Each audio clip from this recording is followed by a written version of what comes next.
एक पल के लिए पीछे सोचिए।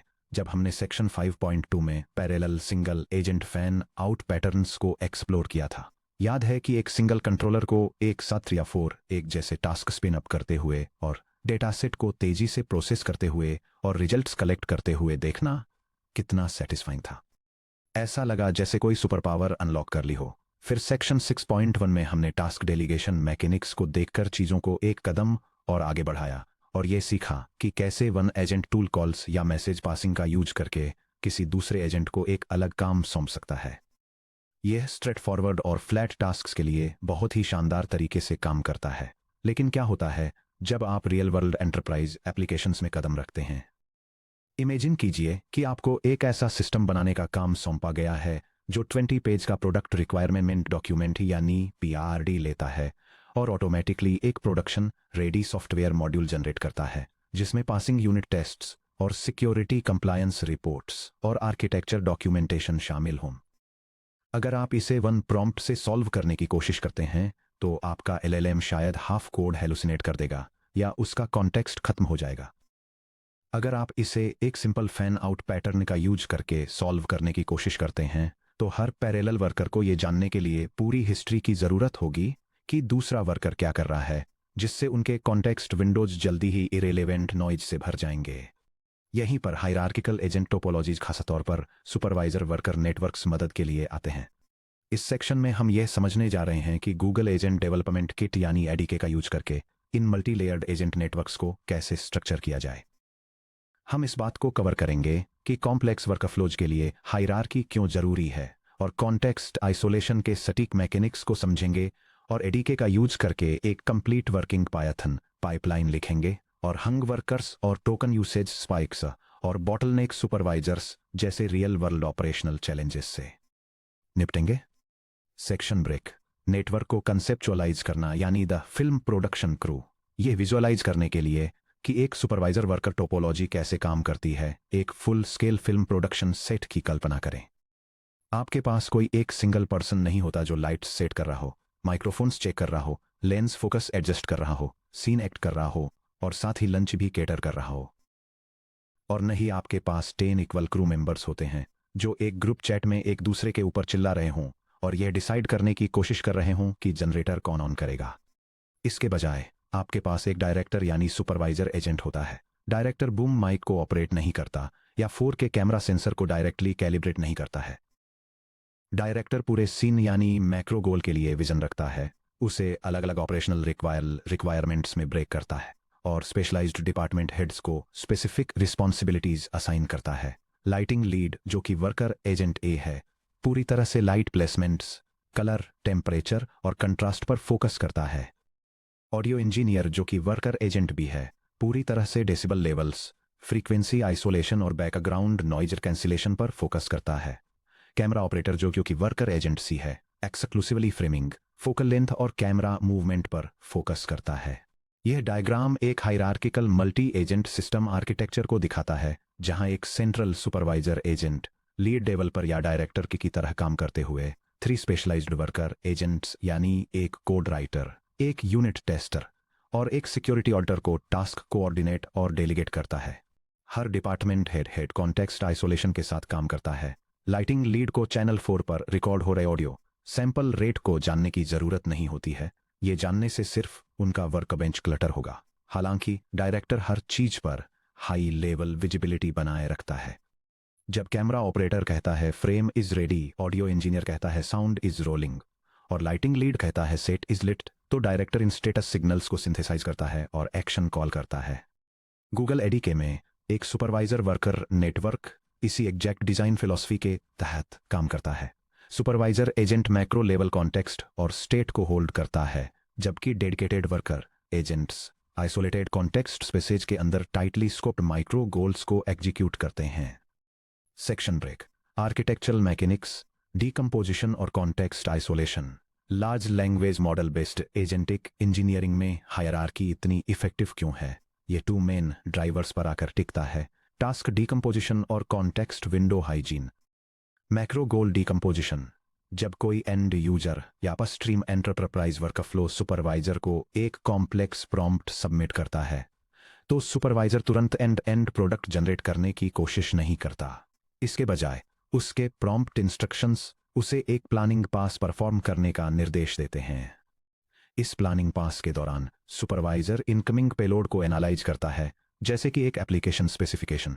वो सब टास्क और उनकी डिपेंडेंसीज को आइडेंटिफाई करता है। For example, unit test run होने से पहले कोड लिखा जाना चाहिए, लेकिन सिक्योरिटी एनालिसिस यूनिट टेस्टिंग के साथ साथ रन हो सकता है। वो हर सब टास्क को एक स्पेशलाइज्ड वर्कर एजेंट से मैप करता है, जो स्पेशलाइज्ड सिस्टम इंस्ट्रक्शंस और डोमेन स्पेसिफिक टूल्स से लैस होता है। Context isolation versus supervisor visibility. अगर आप 50,000 टोकन्स करो सोर्स कोड, लॉग ट्रेसेज और एसटी ट्रीज एक 5 एजेंट सिस्टम के हर वर्कर में पास करते हैं, तो आप जल्दी ही टोकन लिमिट्स को हिट कर देंगे, पैसे वेस्ट करेंगे और lost in the middle phenomena की वजह से मॉडल परफॉर्मेंस को खराब कर देंगे। एक एडी के सुपरवाइजर वर्कर नेटवर्क में वर्कर्स को शॉर्ट और टारगेटेड कॉन्टेक्स्ट मिलता है। एक यूनिट टेस्टिंग वर्कर को सिर्फ वही स्पेसिफिक फंक्शन कोड और टेस्ट कॉन्ट्रैक्ट मिलता है जिसे इवैल्यूएट करने की जरूरत होती है। उसे raw user prompt, marketing guidelines या सिक्योरिटी ऑडिट लॉक्स नहीं मिलते हैं। वर्कर्स स्ट्रक्चर्ड समरीज रिटर्न करते हैं।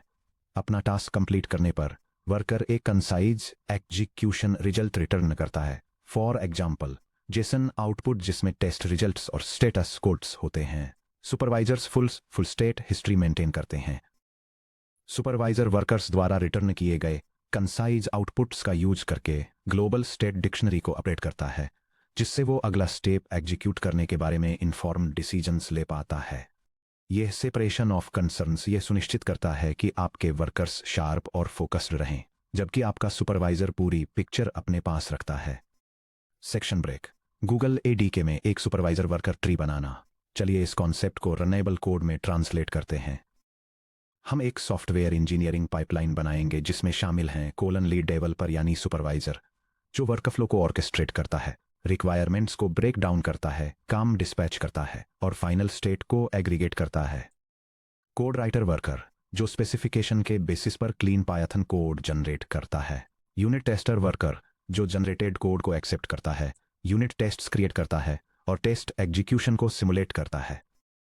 सिक्योरिटी ऑडिटर वर्कर, जो पोटेंशियल वल्नरेबिलिटीज के लिए कोड को इंस्पेक्ट करता है, उदाहरण के लिए SQL injection, hard coded secrets, unsafe deserialization. इस इंप्लीमेंटेशन में हमारा लीड डेवलपर एक डायनेमिक हाइब्रिड फ्लो एग्जीक्यूट करेगा। यह पहले कोड राइटर को सीक्वेंशियली इन्वोक करेगा और फिर रिजल्टिंग कोड को यूनिट टेस्टर और सिक्योरिटी ऑडिटर दोनों को पैरेलल में डिस्पैच करेगा। सेक्शन 5.2 से फैन आउट प्रिंसिपल्स को रीयूज करते हुए step 1 environment and tool definitions. First, मुझे एडीके के टूलिंग इंटरफेस का यूज करके हमारे मॉक एग्जीक्यूशन टूल्स सेटअप करने दीजिए। यह स्क्रिप्ट एक सॉफ्टवेयर डेवलपमेंट लाइफ साइकिल को मिमिक करने के लिए एक एजेंटिक वर्कफ्लो के लिए सिमुलेटेड टूल्स डिफाइन करती है। इसमें इंस्ट्रक्शंस के बेसिस पर टेम्पलेट कोड जनरेट करने, बेसिक एरर हैंडलिंग को वेरीफाई करने के लिए सिमुलेटेड यूनिट टेस्ट्स एग्जीक्यूट करने और पोटेंशियली अनसेफ एग्जीक्यूशन पैटर्न्स को डिटेक्ट करने के लिए सिक्योरिटी ऑडिट रन करने के मैकेनिज्म्स शामिल हैं। Step 2 defining worker agents. Next, हम हमारे 3 स्पेशलाइज्ड वर्कर एजेंट्स को इंस्टेंशिएट करते हैं। हर वर्कर को एक टाइट सिस्टम इंस्ट्रक्शन टूल्स का एक मिनिमल सबसेट मिलता है और वह अपने स्पेसिफिक डोमेन तक ही कंस्ट्रेंड रहता है। यह configuration 3 distinct artificial intelligence agents को डिफाइन करता है, जो एक लार्ज लैंग्वेज मॉडल से पावर्ड हैं। फर्स्ट एजेंट को कोड लिखने के लिए एक सॉफ्टवेयर डेवलपर की तरह सेटअप किया गया है। सेकंड, यूनिट टेस्ट्स रन करने के लिए एक क्वालिटी एश्योरेंस स्पेशलिस्ट के रूप में काम करता है। और थर्ड, वल्नरेबिलिटीज को स्कैन करने के लिए एक सिक्योरिटी ऑडिटर की तरह एक्ट करता है। ईच एजेंट को अपना डेजिग्नेटेड टास्क परफॉर्म करने के लिए एक स्पेसिफिक रोल, इंस्ट्रक्शन सेट और टूल के साथ कॉन्फ़िगर किया गया है। Step 3 defining the supervisor agent and orchestration tools. अब सुपरवाइजर इन वर्कर्स को टास्क कैसे डेलीगेट करता है। गूगल एडीके में एक कॉमन पैटर्न वर्कर एग्जीक्यूशंस को सुपरवाइजर एक्सेसिबल टूल्स के अंदर रैप करना है, या एडीके के सब एजेंट फ्रेमवर्क का यूज करके चाइल्ड एजेंट्स को रजिस्टर करना है। सब एजेंट्स को एक्सप्लिसिट डेलीगेटेड टूल्स के रूप में रैप करना सुपरवाइजर को एग्जीक्यूशन फ्लो और कॉन्टेक्स्ट पासिंग पर फाइन ग्रेन्ड कंट्रोल देता है। मुझे वे डेलीगेशन टूल्स लिखने दीजिए जिनका use lead developer supervisor workflow को कंट्रोल करने के लिए करेगा कोलन। यह स्क्रिप्ट एसिंक्रोनस हेल्पर फंक्शंस को डिफाइन करती है जो सॉफ्टवेयर डेवलपमेंट टास्क्स को स्पेशलाइज्ड एजेंट वर्कर्स को डेलीगेट करते हैं। स्पेसिफिकली ये रिक्वेस्ट्स को एक कोड राइटर एजेंट, एक यूनिट टेस्टिंग एजेंट और एक सिक्योरिटी ऑडिटिंग एजेंट को रूट करती है। हर हेल्पर एक आइसोलेटेड एग्जीक्यूशन एनवायरनमेंट क्रिएट करता है, कस्टम प्रॉम्प्ट के साथ एजेंट को एसिंक्रोनसली रन करता है, स्ट्रीम्ड टेक्स्ट रिस्पॉन्सेस को इकट्ठा करता है और फाइनल कंबाइंड आउटपुट रिटर्न करता है। अब चलिए हमारे लीड डेवलपर सुपरवाइजर एजेंट को कंस्ट्रक्ट करते हैं कोलन। यह सेगमेंट एक सुपरवाइजरी एजेंट को डिफाइन करता है जो एक सॉफ्टवेयर डेवलपमेंट पाइपलाइन को कोऑर्डिनेट करने के लिए लार्ज लैंग्वेज मॉडल का यूज करता है। एजेंट यूजर की रिक्वेस्ट्स को ब्रेक डाउन करके वर्कफ्लो को मैनेज करता है, टास्क्स को कोड जनरेशन, टेस्टिंग और सिक्योरिटी एनालिसिस टूल्स को डेलीगेट करता है और फिर रिजल्ट्स को एक फाइनल रिलीज रिपोर्ट में कंपाइल करता है। Step 4 colon executing the pipeline. चलिए देखते हैं कि कैसे पूरा सुपरवाइजर नेटवर्क एक इनकमिंग यूजर रिक्वेस्ट को एंड टू एंड प्रोसेस करता है। यह स्क्रिप्ट डेमोन्स्ट्रेट करती है कि एक असिंक्रोनस एजेंट सेशन कैसे रन करना है। यह एक इन मेमोरी सेशन ट्रैकर के साथ सुपरवाइजर रनर को इनिशियलाइज करती है और एक टेक्स्ट क्लीनअप मॉड्यूल क्रिएट करने की रिक्वेस्ट भेजती है। इसके बाद प्रोग्राम एजेंट की प्रोग्रेस को स्ट्रीम करता है, जैसे जैसे टेक्स्ट आउटपुट आता है उसे प्रिंट करता है और यह इंडिकेट करता है कि स्पेसिफिक टूल्स कब एग्जीक्यूट हो रहे हैं। सेक्शन ब्रेक, स्टेट और फ्लो को ट्रेस करना। चलिए समझे कि जब यह प्रोग्राम एग्जीक्यूट होता है तो असल में अंडर द हुड क्या होता है। यह डायग्राम एक multi agent software development workflow को दिखाता है। यह एक सुपरवाइजर मॉडल के साथ शुरू होता है जो यूजर रिक्वेस्ट को एनालाइज करता है और इनिशियल कोडिंग टास्क को एक कोड राइटर एजेंट को डेलीगेट करता है। एक बार जब कोड जनरेट हो जाता है तो सुपरवाइजर इसे रिसीव करता है और साथ ही साथ 2 पैरेलल प्रोसेस इनिशिएट करता है, जिसमें से 1 यूनिट टेस्टिंग के लिए है और दूसरा सिक्योरिटी ऑडिटिंग के लिए है, जिन्हें डेडिकेटेड वर्कर एजेंट्स द्वारा हैंडल किया जाता है। Finally supervisor final release documentation को कंपाइल करने के लिए टेस्ट और सिक्योरिटी रिपोर्ट्स को कलेक्ट करता है। इस सेटअप की पावर पर ध्यान दीजिए। Context hygiene. Unit tester worker ने मॉड्यूल नेम या एरर टाइप के बारे में ओरिजिनल यूजर इंस्ट्रक्शन कभी नहीं देखे। इसने सिर्फ कोड को इवैल्यूएट किया। अगर टेस्ट फेल हो जाते हैं तो ये एक्स्ट्रा प्रॉम्प्ट हिस्ट्री को साथ लिए बिना एरर डिटेल्स रिटर्न कर देगा। Model tearing. सुपरवाइजर ने रीजनिंग, टूल सिलेक्शन और सिंथेसिस के लिए जेमिनी 2.5 प्रो का इस्तेमाल किया, जबकि इंडिविजुअल वर्कर्स जेमिनी 2.5 फ्लैश पर रन हो रहे थे। यह टियरिंग सिस्टम कॉस्ट और प्रोसेसिंग टाइम को काफ़ी कम कर देती है और साथ ही वहां हाई रीजनिंग कैपेबिलिटीज को बनाए रखती है जहां उनकी सबसे ज़्यादा ज़रूरत होती है। Section break. प्रोडक्शन में ऑपरेशनल रियलिटीज को मैनेज करना। प्रोडक्शन में हायरार्किकल सुपरवाइजर सिस्टम्स बनाने के लिए कई रियल वर्ल्ड एज केसेज को एड्रेस करने की ज़रूरत होती है। आइए मैं आपको state isolation, failure states, supervisor bottlenecks और कॉस्ट कंट्रोल को हैंडल करने की मेन आर्किटेक्चरल स्ट्रेटेजीज के बारे में बताता हूं। Number 1, worker task state isolation. Agent trees बनाते समय डेवलपर्स जो एक कॉमन गलती करते हैं वह है वर्कर्स के बीच म्यूटेबल कॉन्टेक्स्ट ऑब्जेक्ट्स को शेयर करना। अगर वर्कर एक किसी शेयर डिक्शनरी को मॉडिफाई करता है जबकि वर्कर भी उसे रीड कर रहा होता है तो आपको रेस कंडीशंस और अनप्रेडिक्टेबल स्टेट करप्शन का रिस्क रहता है।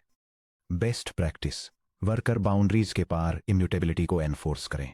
वर्कर्स को क्लीन इनपुट स्कीमाज, प्रिमिटिव्स या फ्रोजन पाइडेंटिक मॉडल्स लेने चाहिए। वर्कर्स को आइसोलेटेड पेलोड ऑब्जेक्ट्स रिटर्न करने चाहिए। सेशन सर्विस के अंदर सिर्फ सुपरवाइजर ही ग्लोबल टास्क स्टेट को अपडेट करता है।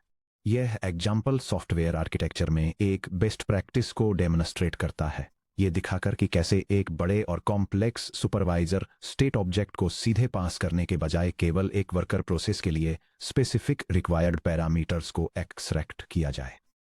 यह केवल जरूरी कोड, स्नैपशॉट और कॉन्फ़िगरेशन सेटिंग्स वाले एक मिनिमल पेलोड को क्रिएट करके एक क्लीन इंटरफेस एश्योर करता है। नंबर 2, स्लो या फेलिंग वर्कर नोड्स को हैंडल करना। डिस्ट्रीब्यूटेड सॉफ्टवेयर नेटवर्क्स में एक्सटर्नल एपीआईज टाइम आउट हो जाते हैं, नेटवर्क कनेक्शंस ड्रॉप हो जाते हैं और वर्कर्स कभी कभी इंडेफिनेटली लूप कर सकते हैं। अगर आपका सुपरवाइजर किसी फेलिंग वर्कर का सिंक्रोनसली वेट करता है तो आपका पूरा आर्किटेक्चर ठप हो जाता है। इसे रिजॉल्व करने के लिए अपने डेलीगेशन रैपर्स के अंदर एक्सप्लिसिट टाइम बाउंड रैपिंग और रिट्राई लिमिट्स इंप्लीमेंट करें। यह एसिंक्रोनस रूटीन एक मैक्सिमम रन टाइम लागू करके बैकग्राउंड टास्क के एग्जीक्यूशन को मैनेज करता है। अगर टास्क अलाउड विंडो के अंदर सक्सेसफुली कंप्लीट हो जाता है तो इसका रिजल्ट रिटर्न हो जाता है। अगर टास्क टाइम लिमिट को एक्सीड करता है तो रूटीन टाइम आउट को कैच करता है और जेसन फॉर्मेट में एक स्ट्रक्चर्ड एरर मैसेज रिटर्न करता है। इसी तरह अगर टास्क में कोई और फेलियर आता है तो रूटीन एक्सेप्शन को हैंडल करता है और एरर को एक्सप्लेन करने वाला एक जेसन फॉर्मेटेड मैसेज रिटर्न करता है। सुपरवाइजर को स्ट्रक्चर्ड जेसन एरर पेलोड्स वापस भेजकर सुपरवाइजर इंटेलिजेंट फॉलबैक चॉइसेस ले सकता है। ओपन ब्रैकेट जैसे कि डिस्पैच को रिट्राई करना, एक अल्टरनेटिव वर्कर चुनना या यूजर को नोटिफाई करना, क्लोज ब्रैकेट बजाय इसके कि सिस्टम क्रैश हो जाए। सुपरवाइजर बॉटलनेक को रोकना, हालांकि हायरार्की स्ट्रक्चर लाने सुपरवाइजर से हर एक मैसेज हैंडल कराना इसे एक परफॉर्मेंस बॉटलनेक में बदल सकता है। अगर किसी प्रोसेस को 10 स्टेप बाय स्टेप सब टास्क की जरूरत होती है तो सुपरवाइजर द्वारा हर स्टेप को इंडिविजुअली डिस्पैच, रिसीव, चेक और री डिस्पैच कराने से हाई लेटेंसी और अननेसेसरी कॉस्ट होती है। सुपरवाइजर बॉटलनेक्स को प्रिवेंट करने के लिए subtree grouping tightly coupled subtasks को सब एजेंट क्लस्टर्स में एग्रीगेट करें। फॉर एग्जाम्पल, एक testing lead mid level supervisor को basic syntax checking, integration testing और कवरेज एनालिसिस को लोकली मैनेज करने दें, इससे पहले कि वो टॉप लेवल सुपरवाइजर को वापस रिपोर्ट बैक करे। बैच डेलीगेशन सुपरवाइजर को एक्शन डिस्पैचेस के एरेज आउटपुट करने के लिए अलाउ करे जिन्हें असिंक IO डॉट गैदर का यूज करके कॉन्करेंटली एग्जीक्यूट किया जा सके। यह प्रोग्राम डेमोन्स्ट्रेट करता है कि एसिंक्रोनस प्रोग्रामिंग का यूज करके सेम टाइम पर एक code snippet per unit testing और सिक्योरिटी एनालिसिस कैसे रन किया जाए। यह दोनों टास्क्स को इनिशिएट करता है, उनके कंकरेंटली कंप्लीट होने का वेट करता है, एक टेक्स्ट फॉर्मेट से रिजल्टिंग डेटा को पार्स करता है और कंबाइंड रिजल्ट्स को रिटर्न करता है। Triple hash for dot token and cost efficiency strategies. Hierarchical topologies intentionally configure होने पर significant cost efficiency gains offer करती हैं। आर्किटेक्चरल कंपोनेंट्स के लिए रेकमेंडेड मॉडल चॉइसेज और उनके पीछे के रीजन्स इस तरह हैं। टॉप लेवल सुपरवाइजर के लिए जेमिनी 2.5 प्रो रेकमेंड किया जाता है क्योंकि इसके लिए strong multi step planning, instruction following और आउटपुट सिंथेसिस की जरूरत होती है। मिड लेवल सब सुपरवाइजर के लिए जेमिनी 2.5 फ्लैश रेकमेंड किया जाता है ताकि फोकस्ड एजेंट ग्रुप्स के लिए फास्ट राउटिंग और सिंपल प्लान ट्रैकिंग को बैलेंस किया जा सके। आखिर में लीफ वर्कर एजेंट्स के लिए कम पर टोकन कॉस्ट के साथ high speed focused single task execution के लिए जेमिनी 2.5 फ्लैश या fine tuned light models recommend किए जाते हैं। रिपीटेटिव टास्क एग्जीक्यूशन को जेमिनी 2.5 फ्लैश जैसे high speed cost effective models पर ऑफलोड करके, जबकि जेमिनी 2.5 प्रो को हाई लेवल डिसीजन मेकिंग के लिए रिजर्व रखते हुए आप क्वालिटी से समझौता किए बिना कॉस्ट को मिनिमाइज करते हैं। सेक्शन ब्रेक समरी और what's next. Hierarchical supervisor worker networks complex enterprise requirements को मैनेजेबल रेजिलिएंट सब टास्क में ट्रांसफॉर्म करते हैं। कॉन्टेक्स्ट आइसोलेशन को टॉप डाउन कोऑर्डिनेशन के साथ पेयर करके आपकी आर्किटेक्चर्स गेन करती हैं। रिस्पॉन्सिबिलिटीज का clear functional separation individual workers के लिए लो कॉन्टेक्स्ट नॉइज और reduced token cost, sequential workflows और पैरेलल फैन आउट पैटर्न्स को मिक्स करने की फ्लेक्सिबिलिटी, लोकलाइज्ड वर्कर फेलियर्स के against resilience. However, top down direction हमेशा काफी नहीं होता है। क्या होता है जब 2 स्पेशलाइज्ड वर्कर्स इस बात पर असहमत होते हैं कि किसी टास्क को कैसे रिजॉल्व किया जाना चाहिए। फॉर एग्जाम्पल, क्या होगा अगर हमारा security auditor worker code writer worker द्वारा सबमिट किए गए परफॉर्मेंस फोकस्ड कोड ऑप्टिमाइजेशन को रिजेक्ट कर दे। हमारे next section 6.3 peer to peer और कंसेंसस नेटवर्क में हम टॉप डाउन मैनेजमेंट स्ट्रक्चर्स से आगे बढ़ेंगे। हम एक्सप्लोर करेंगे कि कैसे एजेंट्स नेगोशिएट कर सकते हैं, पीयर्स के रूप में एक दूसरे के काम को रिव्यू कर सकते हैं और कॉम्प्लेक्स ट्रेड ऑफ्स को ऑटोनॉमसली रिजॉल्व करने के लिए एक फॉर्मल कंसेंसस पर पहुंच सकते हैं।